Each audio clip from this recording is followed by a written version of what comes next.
Hello everyone, this is AndresRestart, and today we are going to be talking about what is apparently the worst Nintendo game of the year.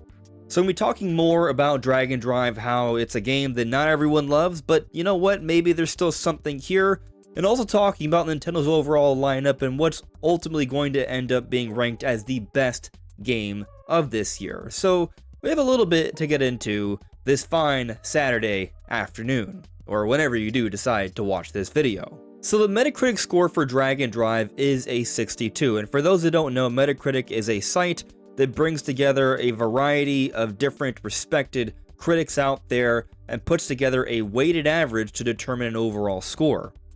So Dragon Drive is at a 62. If we look at other Nintendo games that have come out this year, Donkey Kong Bonanza, a Metacritic score of a 91, Xenoblade Chronicles X Definitive Edition, a Metacritic score of an 87, Mario Kart World, a Metacritic score of 86, and then Donkey Kong Country Returns HD, a 77, and then the other game is Dragon Drive at a 62. Now, there are other games, new games that are coming out this year. For example, Metroid Prime 4 Beyond. Well, now, we don't know how good Metroid Prime 4 Beyond is actually going to be, but considering the history of the Metroid Prime series, they are highly rated games. Some of the most highest rated in history, actually, and the most recent entry, Metroid Prime Remastered, had a Metacritic score of 94. So, a remastered Metroid Prime 1, done by Retro Studios, still is one of the highest reviewed games there are. If Metroid Prime 4 comes close to this, there's a pretty good chance Metroid Prime 4 could be Nintendo's highest rated game this year. But then we look at Pokemon Legends ZA. We don't know how that game is going to rate. Pokemon games, you know, they've had their issues in the past, but looking at least the Switch 2 edition of Pokemon Legends ZA from the recent impressions that have gone from Pokemon Worlds this weekend, a lot of people are saying that the demo plays well. There aren't any glitches. The frame rate is great. The resolution is high. It looks a lot better than Scarlet and Violet. The gameplay seems pretty fun. The combat seems refreshing. There seems to be a good level of challenge there. And so it seems like Legends ZA is progressing towards being a pretty solid game, and if we look at Pokemon Legends Arceus, the prior Legends game, that had an 83 on Metacritic, so if Legends ZA is close to that, it's still going to be one of the better games of the year. Hyrule Warriors Age of Imprisonment, it's hard to say how good that game is going to be. Warriors games tend to be a little bit more of a mixed bag. However, Hyrule Warriors Age of Calamity, the prior Warriors game of this style, got a 78, so if Age of Imprisonment is close to that, which it likely will be, I would say, maybe slightly better, maybe slightly worse, still going to be better than Dragon Drive according to Metacritic. Now, one of the games that is slated for this year is Kirby Air Riders. And Kirby Air Riders is a game that's a follow-up to a cult classic, a game that a lot of people have been wanting to see Sakurai, the creator of Kirby and Smash Bros., come back to, and he has, and Masahiro Sakurai has an incredible pedigree, making some of the best games there are, especially when it comes to Smash Bros. They're all reviewed so well, and Kirby is a strong, popular series with pretty good quality as well, so it's not to say that Kirby isn't good. Kirby's great. But when we take a look at the Metacritic score for Kirby Air Ride back on the Nintendo GameCube, granted this was years ago, came out back in 2003, its Metacritic score with a lot less reviews back then, far less of a sample size, but 61. So if Kirby Air Riders matches up to its predecessor according to its Metacritic score, then it might be considered about as mediocre as Dragon Drive.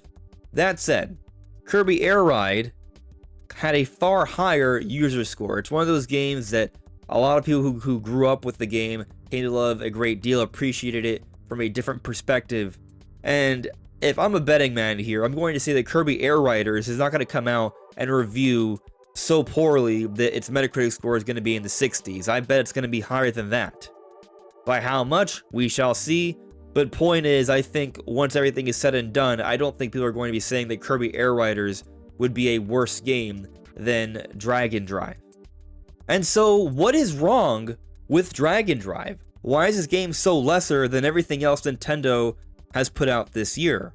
Well, something I've continually been bringing up before we even knew officially just what it seemed like, this is a smaller scope game. This isn't meant to be a game you pour in 40, 50, 100 hours into, and it's like this massive open adventure. It's not a Donkey Kong Bonanza. It's not a Mario Kart World. It's not meant to be one of the big flagship releases that everyone buys a console for.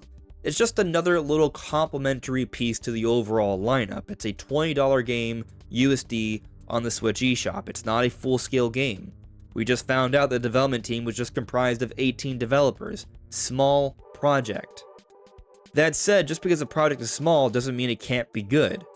And to be honest with you, I like Drag and Drive. I bought Drag and Drive. I enjoyed the global test jam. From when I saw it initially back in the Switch 2 Direct, it looked like something that I would want to give a try, and I gave it a try for the global test jam, and I enjoyed that. I've picked up the game, I've played it for a couple hours, and I do enjoy this game. I do like it. But I think I like this game because I enjoy a challenge. I enjoy a little bit of frustration. And I like exercising, and I like sports, and I like games that are along those lines. I love Switch sports. I love Ring Fit Adventure. I loved Wii Sports. And in real life, I enjoy sports and fitness as well. I like to work out. I go to the gym. I like to play basketball. And so Drag and Drive kind of incorporates a lot of those elements. And I think this is part of what makes Drag and Drive so divisive. Because, yeah, if you're going to play this game, you're going to feel a little bit of a burn. Like, I'm playing it, and I'm feeling a burn in my shoulders. Like, I definitely think I'm getting some exercise here. Which I would argue is a pro of the game. But it's also something that, you know, you can't just sit back, relax, and play it for hours on end without really worrying about it. There's definitely a difference there. You're going to want to rest.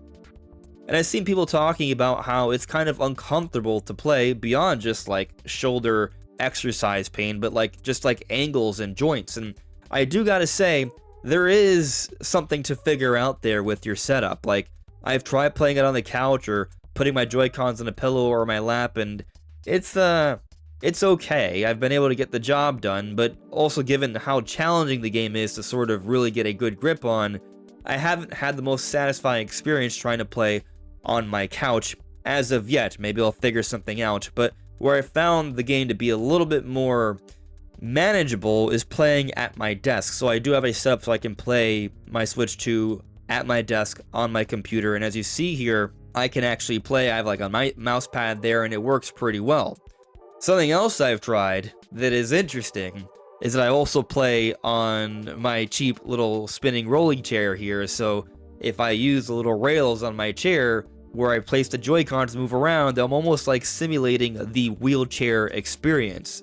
So it's an interesting way to go. I found myself more so leaning towards just playing on my desk using my mouse con like mice, like you would use for a computer on a mouse pad.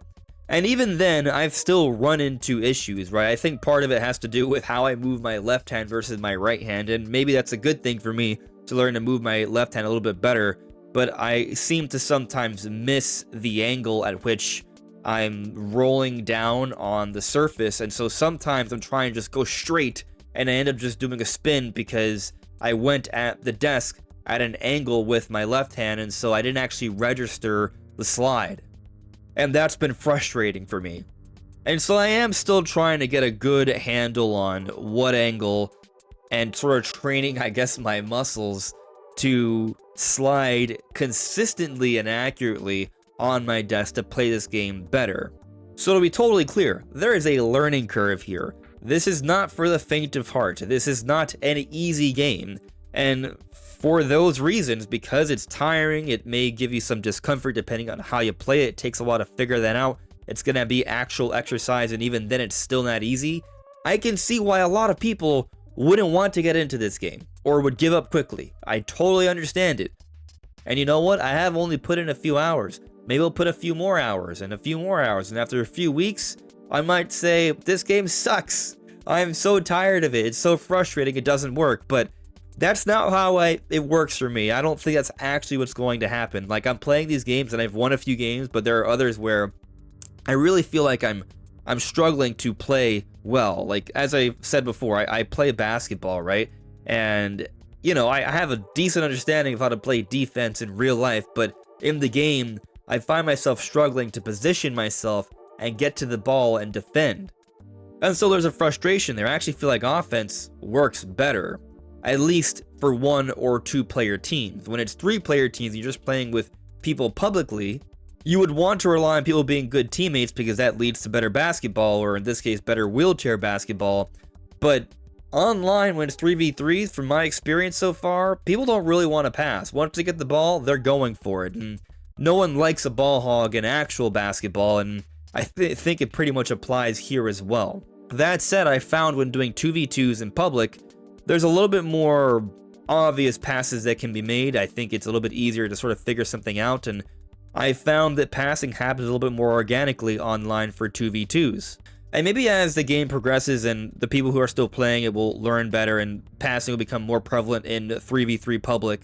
But really, this whole entire issue kind of puts more pressure on playing with actual friends, which I have not done yet. I should do that. Switch 2 has game chat now that makes it a little bit more of a good experience, so maybe I will set that up pretty soon to play with some friends. I bet I might enjoy the game a lot more than communicating with them saying, hey, I'm going down, passing, oh look, I'll set this pick for you, blocking the path so you can get through, letting them get to you, and things like that. Like, that's going to be fun.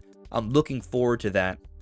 Now, as I said, I haven't actually tried playing with friends yet, and what I've heard, though, is that apparently there's no way to take your friends and play with randoms online, which, yeah, that seems odd.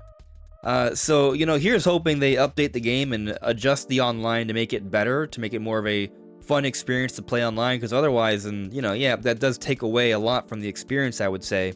But in theory, there's a good game in Drag and Drive here. You get to handle the controls, you find a comfortable setup, and you get teammates who are willing to pass. You can have a fun, competitive game in Drag and Drive. There's definitely a lot to dig into here in terms of mastering the game and the mechanics, and it's certainly a good, fun time if this is all happening, but that is a lot of ifs, and so I understand why Drag and Drive is being reviewed as more of a drag than a drive. Forgive me for the pun there, but point is, yeah, this is probably going to be considered the worst game that comes out this year from Nintendo. I don't really quite understand why I see some people online trying to dunk Nintendo with this. That's an unintentional pun there, but yeah, some people are trying to use this as an excuse to see Nintendo sucks or something. Like, listen, every company, when they're producing many games, there's always going to be a game that isn't as good as the others. Like, that's just how it works. There's always going to be one game that's worse than the others, and it's just one of many. This isn't the first time Nintendo's put out a game that's reviewed so poorly. Most of the time, though, their reviews are pretty high, because Nintendo has a overall good, strong average, better than most, if not all. So yeah, Nintendo's definitely in that conversation for best overall publisher with their games. I don't think we should look at Drag and Drive and be like, oh, see, Nintendo sucks now. They don't. And actually, Drag and Drive has a good game in there. It just has some issues, and hopefully Nintendo will update the game so some of these issues can be resolved. But I am pretty close to 100%ing Donkey Kong Bonanza, and I enjoyed Mario Kart World quite a bit, but as I'm sort of talking about what is the best, worst games from Nintendo this year, I find myself honing in on Metroid Prime 4 Beyond coming out later this year. I think there's a very, very good chance that will be the best game that comes out this year from Nintendo, and perhaps just overall, although there are some pretty good games out there that would certainly be in the conversation as well. Donkey Kong Bonanza is in that conversation. It's a fantastic game. But my hype is building here for what's next. But what do you all think? What do you make of Nintendo's lineup this year? What do you think will ultimately go down as the best game, and what will ultimately go down as the worst game? Is it going to be Drag and Drive? Is there any hope for Drag and Drive to improve over time? Let me know in the comments below. This is AndresRestart. Thank you so much for listening and watching, and I'll see you all really soon. Take care. Bye.